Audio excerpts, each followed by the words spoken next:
Señora Presidenta de la Asamblea General, Secretario General de las Naciones Unidas, jefes de Estado, jefes de Gobierno, ministros, ministras, delegados, delegadas, tengo el honor de dirigirme a ustedes como Presidente del Gobierno de España. Y lo hago con la emoción que me inspira esta sala y con el respeto a los valores que dieron origen y guían la labor diaria de esta organización. Quisiera comenzar mi intervención destacando que por primera vez en la historia una mujer latinoamericana preside esta Asamblea. Un símbolo más de que la gobernanza global en el siglo XXI no puede entenderse sin el liderazgo de la mujer. Yo me defino como un político feminista y este, sin duda alguna, es el tiempo de las mujeres. Siempre he tenido la convicción de que el multilateralismo permite conseguir cotas que serían inalcanzables desde la acción individual de los Estados. Quiero, desde esa idea, reivindicar el valor del acuerdo y del diálogo para enfrentar los desafíos que tiene por delante la comunidad internacional. Desafíos que España, mi país, encara desde la esperanza de la acción común frente a quienes infunden temor e incertidumbre. Nuestro compromiso con Naciones Unidas surge de unos mismos valores y de una misma convicción: la búsqueda de la justicia en todas sus manifestaciones, mediante el respeto a la dignidad humana, la democracia, la libertad, la igualdad y los derechos humanos, haciendo nuestro, hoy más que nunca, sobre todo hoy más que nunca, los objetivos de promover la paz y el bienestar de los pueblos. Las Naciones Unidas, señoras y señores, al igual que el proyecto europeo en el que cree firmemente mi Gobierno, no nacen de una utopía idealista, como algunos quieren hacer ver con cierto desdén. Nacen de la victoria sobre las fuerzas del odio, del racismo y la tiranía. El mundo se enfrenta hoy a grandes desafíos globales. Aquí se han explicado muchos de ellos. Y se nos piden hechos por parte de la población de cada uno de nuestros países. Se nos pide y se nos exige una auténtica agenda del cambio. Este tiempo no requiere de mensajes nacionalistas o de mensajes excluyentes. Es el momento de forjar, como dijo el secretario general en su intervención, un nuevo liderazgo cooperativo desde la voluntad, no solo de escuchar al otro, que por supuesto es importante, sino de entender el porqué de sus razones, de asumir con un profundo sentido de empatía que nadie por sí solo tiene el monopolio de la verdad, que necesitamos liderazgos capaces de construir consensos, forjar acuerdos y encontrar soluciones aprovechando sinergias. No podemos despreciar todo lo que hemos conseguido trabajando juntos, que es mucho. El mundo es hoy un lugar mejor de lo que era y mucho mejor de lo que habría sido si Naciones Unidas no hubiera existido. Pero la verdadera fuerza de esta organización, a mi juicio, no reside en los méritos pasados, que han sido muchos, sino en todo aquello que podamos construir para ganar el futuro. Y el momento es ahora, señoras y señores. Somos la última generación, se ha dicho en muchas ocasiones, que tiene en su mano frenar las consecuencias del cambio climático, y la primera generación que tiene las herramientas para erradicar la pobreza del planeta.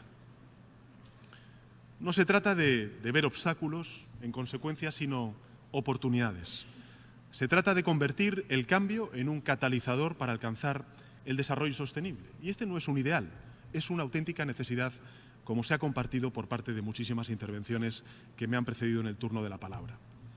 Muchos países se enfrentan hoy al dilema de seguir siendo sociedades abiertas o de transformarse en sociedades ensimismadas, en sociedades cerradas, como si el retorno a una falsa calma de las fronteras y la renuncia a la acción colectiva fueran la única receta ante las incertidumbres de nuestro tiempo.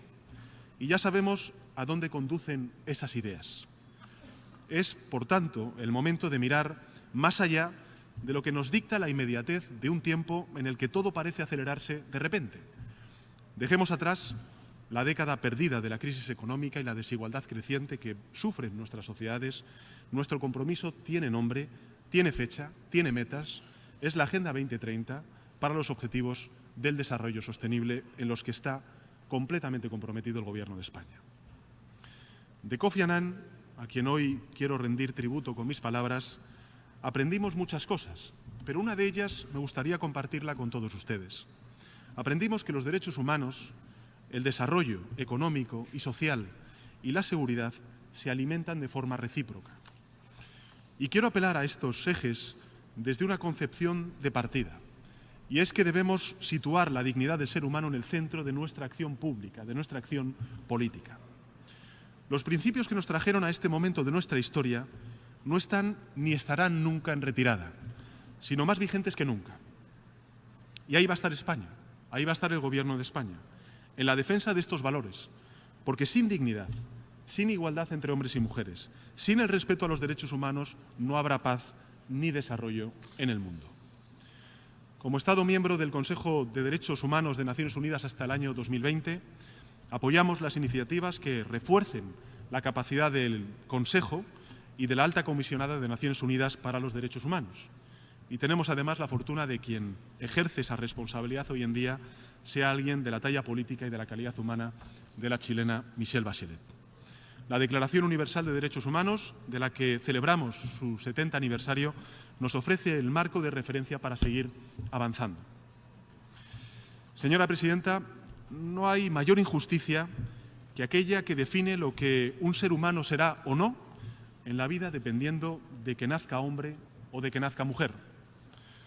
¿Cómo podemos medir todo lo que nuestras sociedades han perdido cuando aceptaron durante generaciones esta discriminación entre hombres y mujeres? La humanidad no puede tolerar esta injusticia.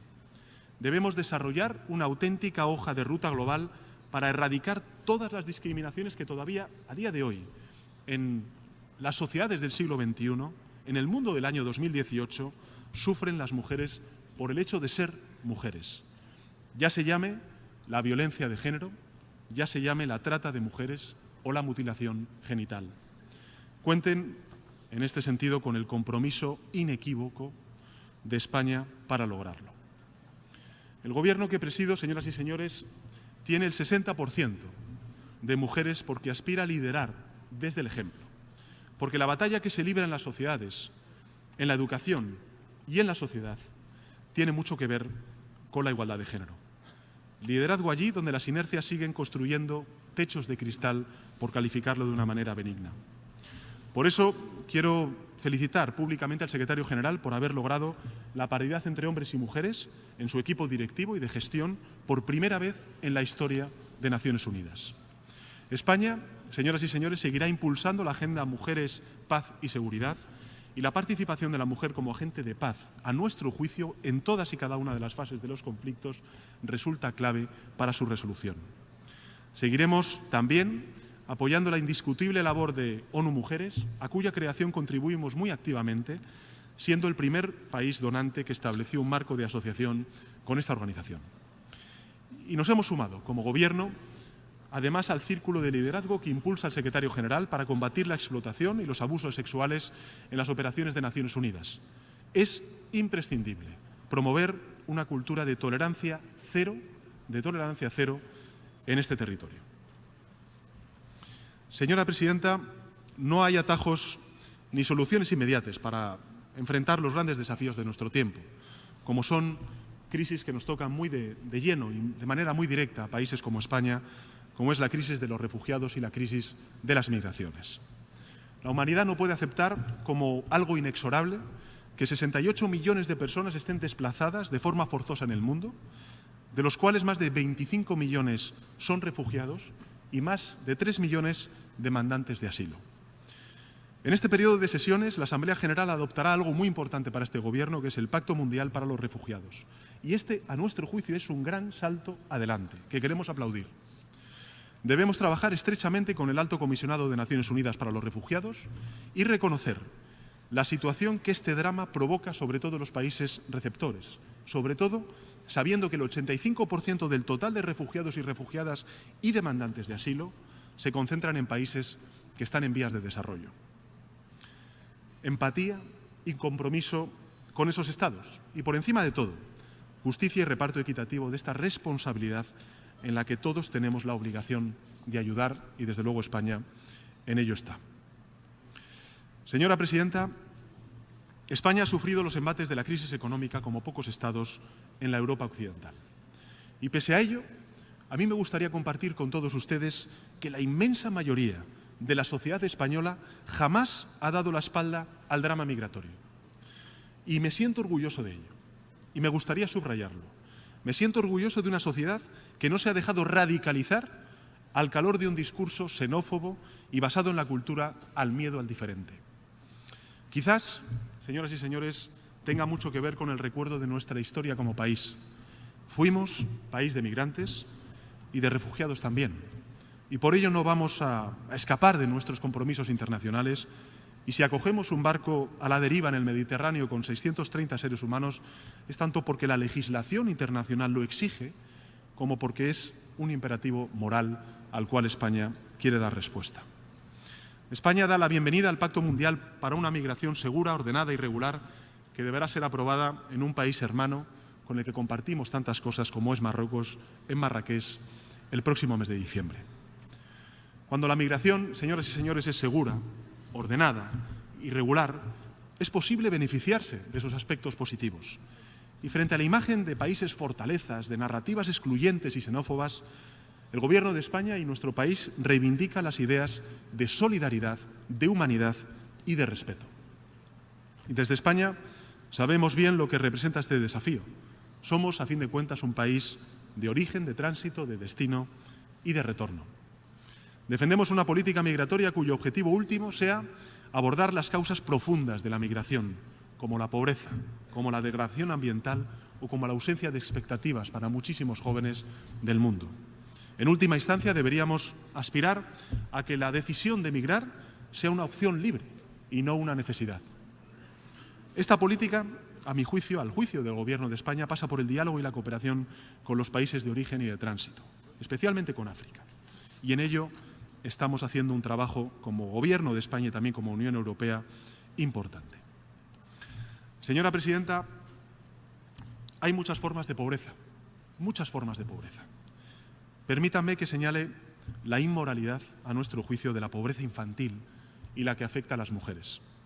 Más de 15 millones de niñas, quiero repetir esta cifra, 15 millones de niñas en edad escolar no tendrán nunca la oportunidad de leer y escribir en la escuela primaria. 15 millones de niñas. Y 330 millones de mujeres viven con menos de $2 al día. Para combatir estas y otras formas de pobreza, quiero hablar del porqué de una perspectiva global, que me parece importante compartirla con ustedes. Del porqué de un nuevo humanismo del siglo XXI, basado en los valores que han proporcionado mayor prosperidad a la humanidad a lo largo de nuestra historia. La Agenda 2030, con sus 17 Objetivos de Desarrollo Sostenible, representan, a nuestro juicio, la actualización de ese espíritu en el que el ser humano y el planeta ocupan un lugar central. Debemos asumirlo como un nuevo contrato social global. Eso es la Agenda 2030, esos son los 17 Objetivos de Desarrollo Sostenible. Un nuevo contrato social global que nos obliga a todos y a todas y que nos vincula a todos y a todas con las generaciones que están por venir. España va a trabajar con determinación en este camino. Hemos aprobado un plan de acción para la aplicación de la Agenda 2030 y vamos a poner en marcha una estrategia nacional de desarrollo sostenible. De hecho, muchas de las medidas adoptadas por el nuevo Gobierno de España en estos 100 días que llevamos de vida, de forma directa o indirecta, trasladan nuestra voluntad de cumplir los objetivos de la Agenda 2030.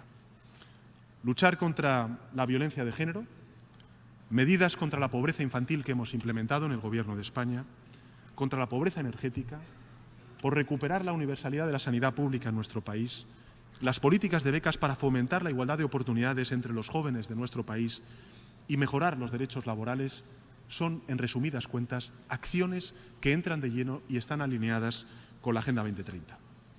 España, en consecuencia, señoras y señores, avanza en la senda trazada por Naciones Unidas en la Agenda 2030. Lo hicimos en el pasado, de hecho, siendo impulsores hace ya años de los Objetivos de Desarrollo del Milenio, con la mayor contribución realizada por un solo donante en el sistema de Naciones Unidas y de los Objetivos de Desarrollo Sostenible.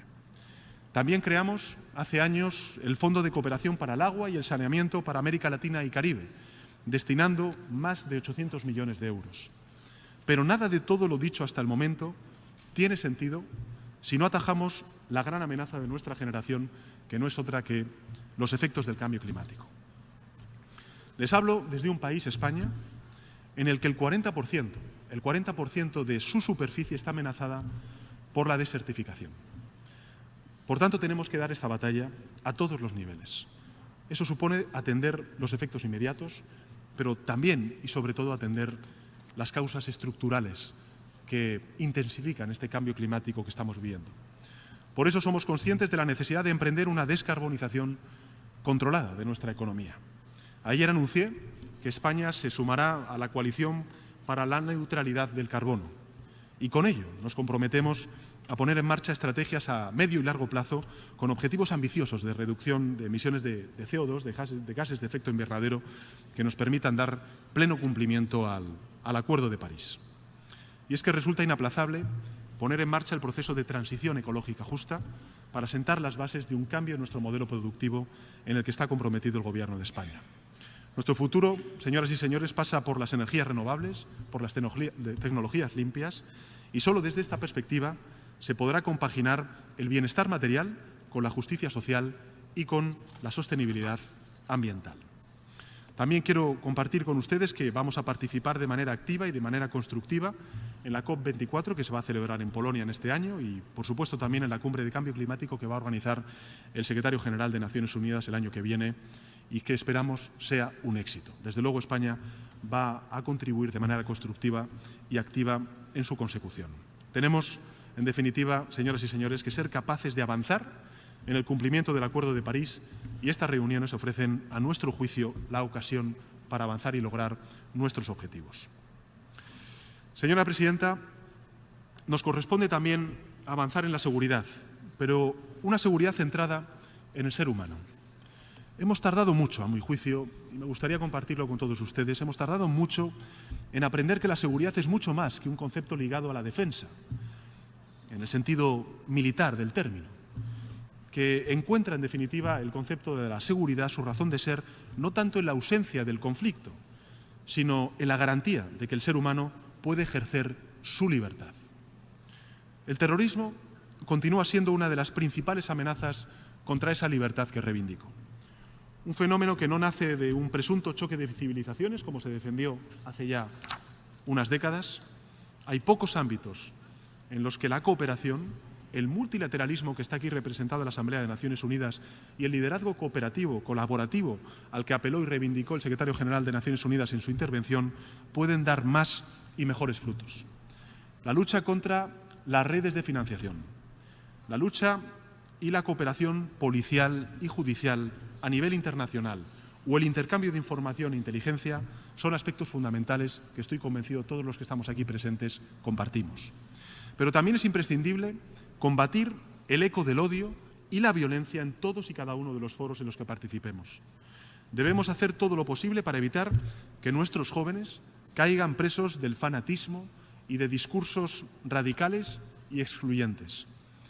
Gobiernos, empresas, sociedad civil, en definitiva, tienen que apostar por la integración social y económica, capaz de evitar que las redes de captación ocupen ese espacio. Es ahí, en el vacío de la expectativa de desarrollo personal, donde tenemos que dar y ganar la batalla contra el terrorismo. Del mismo modo, hemos de ser capaces de superar cualquier atisbo de fractura y resentimiento, construyendo una narrativa de memoria y de solidaridad que incorpore el relato de las víctimas del terrorismo y que refuerce la cohesión de nuestras sociedades.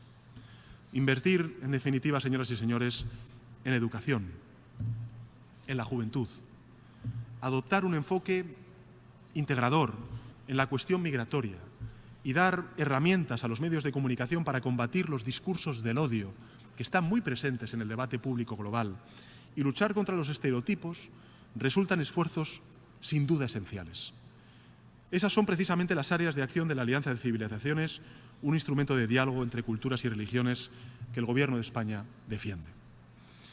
Es preocupante la tensión, por otro lado, creciente en el ámbito de la proliferación nuclear y las armas de destrucción masiva. El mundo no puede permitirse otra carrera de armamentos y debemos, en consecuencia, esforzarnos en recuperar el consenso perdido y fortalecer el régimen de no proliferación. En eso, desde luego, podrán contar con el concurso y con el compromiso del Gobierno de España. La propagación de conflictos armados y su naturaleza cambiante, cada vez más híbrida y compleja, también requiere nuestra atención y España apuesta decididamente por reforzar el papel de Naciones Unidas en el mantenimiento de la paz y la seguridad internacional. Apoyamos, en consecuencia, algo que dijo en su intervención el secretario general de Naciones Unidas, las medidas impulsadas por esta institución de hacer de la prevención y la consolidación de la paz el centro de la acción de Naciones Unidas. También apoyamos sus esfuerzos para reformar la arquitectura, el funcionamiento y la gestión de las operaciones de mantenimiento de paz, a las que España contribuye de manera muy activa y lo ha hecho durante estas últimas décadas.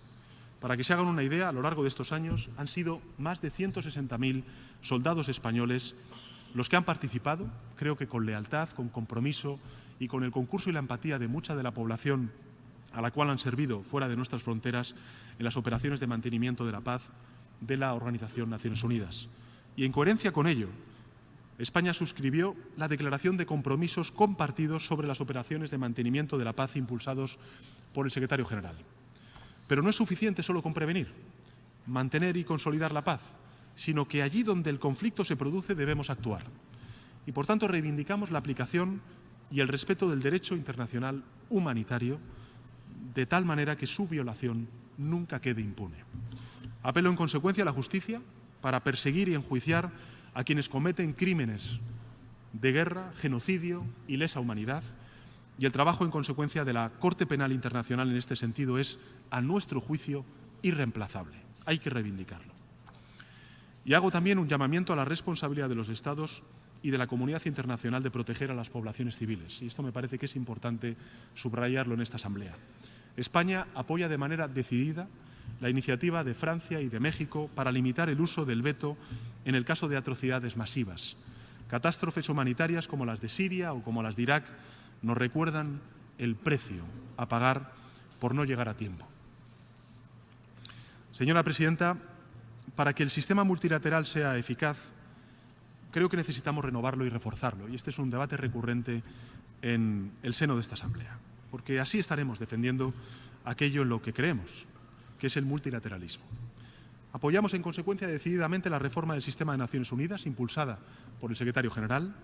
Tenemos por delante el reto de integrar de forma clara los pilares de la paz, del desarrollo y de los derechos humanos y de evitar las duplicidades y los solapamientos que lastran el trabajo de esta institución.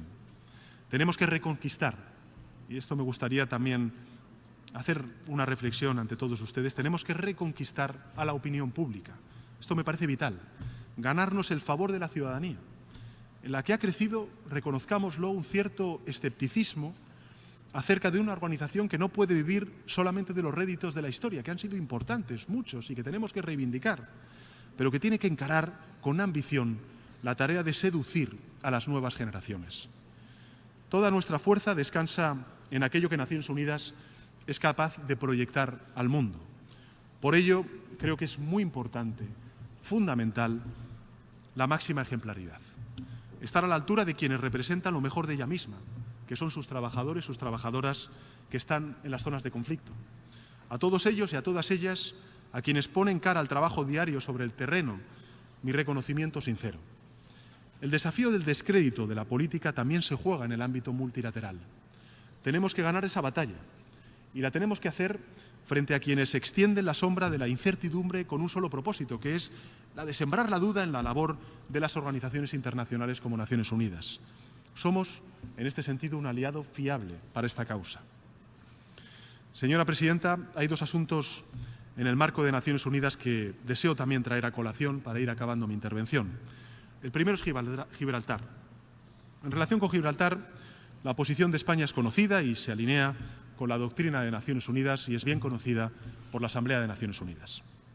La decisión del Reino Unido de abandonar la Unión Europea conlleva la salida de Gibraltar también de la Unión Europea y deseo, como Gobierno de España, que aprovechemos esta circunstancia histórica para que la nueva relación que pueda establecerse entre el Reino Unido y la Unión Europea, y que ha de pasar inevitablemente por España, aporte prosperidad y beneficie a toda la región, a los gibraltareños y, por supuesto, también al área más amplia del campo de Gibraltar. La segunda cuestión que nos preocupa es, lógicamente, el Sáhara Occidental. España, como saben, defiende la centralidad de Naciones Unidas y desea contribuir a los esfuerzos del secretario general y de su enviado especial para alcanzar una solución política, justa y duradera y mutuamente aceptable que prevea la libre determinación del pueblo del Sáhara Occidental en el marco de las disposiciones conformes a los principios y propósitos de la Carta de Naciones Unidas. Señora presidenta, España es una democracia plena. Este año celebramos el 40 aniversario de nuestra Constitución, la Constitución que trajo la democracia a nuestro país. Es una democracia plena, bien posicionada en todos los índices globales que miden la calidad democrática de nuestras instituciones y que ha hecho de la defensa y del compromiso con el multilateralismo una de sus señas de identidad, una de las banderas que enarbola con fervor y con convicción cuando salimos de nuestras fronteras. Hoy, como hace 8 décadas, el mundo se enfrenta a grandes amenazas y aquí se han compartido por distintos intervinientes. El liderazgo cooperativo, del que España es parte, exige una renovada apuesta por el multilateralismo. Los problemas globales solo encontrarán solución a través de la cooperación entre Estados. Esa es la convicción del Gobierno de España y del conjunto de la sociedad española. Hagamos posible que la década por llegar represente la victoria del consenso y la derrota de quienes solo pretenden escuchar el eco de su propia voz. Les hablo desde una ciudad, Nueva York, que vio llegar a millones de seres humanos huyendo de la pobreza y de la persecución política, racial y religiosa. Y en su inmensa mayoría, muchos de los que llegaron aquí, a este país, eran europeos, fueron europeos.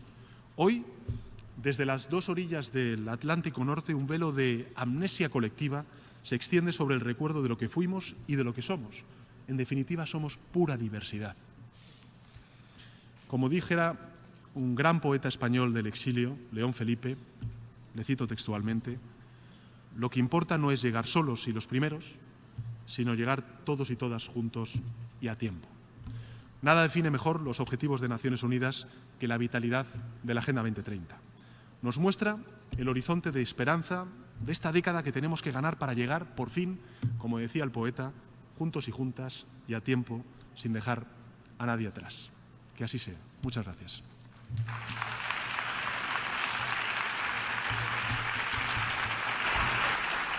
En nombre de la Asamblea General, deseo dar las gracias al excelentísimo señor Pedro Sánchez Pérez.